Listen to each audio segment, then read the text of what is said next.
My design philosophy is that you should buy what you love, and it usually works. It should feel like a reflection of you, be authentic. When you walk into a room and it's this interesting mix that's reflective of the clients, the space, the people that live there, that to me is good design. I'm Georgia Howe, and I'm an interior designer, and we're here at my house in Los Angeles where I live with my husband and 2 kids.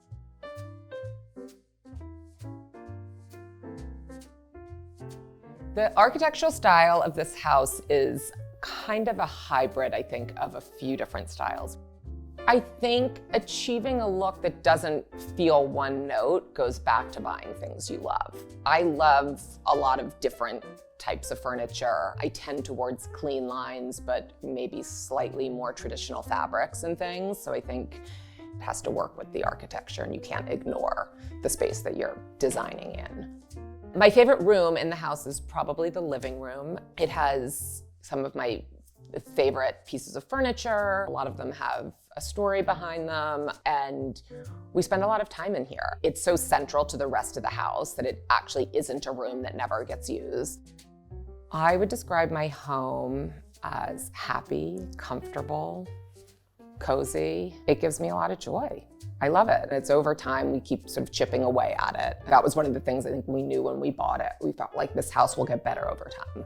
We can't do everything we want to do right now, but we will approach it in phases.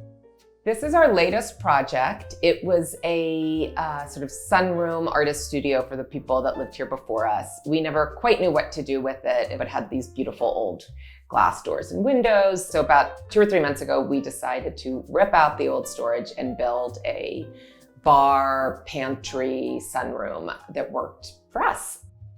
For me, art is hugely important to a finished room. I don't think a room feels finished until there are things on the walls. And it doesn't need to be a $1 million painting. Just things that speak to you, that feel personal. If the walls are bare, to me, that's not a finished project.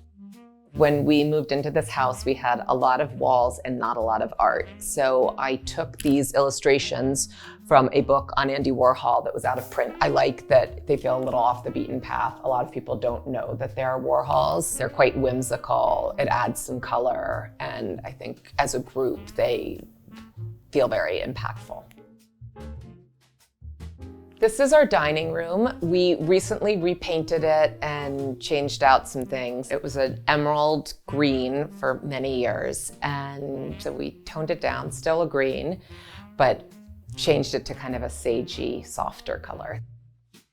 The chairs are a vintage set I found on First Dibs a while back, and I just recovered them in a kind of mustardy yellow boucle that I actually think will hide dirt and maybe food quite well. If you're a young family, that I think it really becomes paramount. What's durable? How do we balance beautiful and chic with practicality?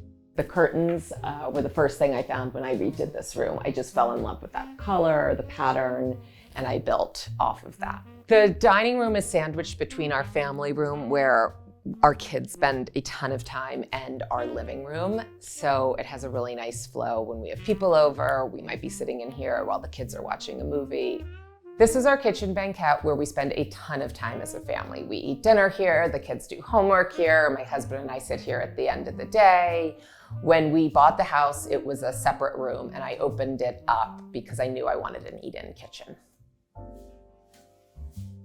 I love our bedroom. I feel like we're in a treehouse up here. It's very peaceful, and it looks out over the patio. When my son was about 2, he did a little play group out there, and I would spy on him every morning as I was getting ready to go to work. What I love most about this house is that it's really the only place we've ever lived as a family, as a family of 4.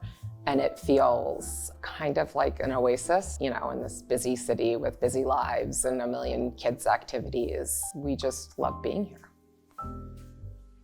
The house really has evolved with us. I can't really imagine living anywhere else. It's perfect for us.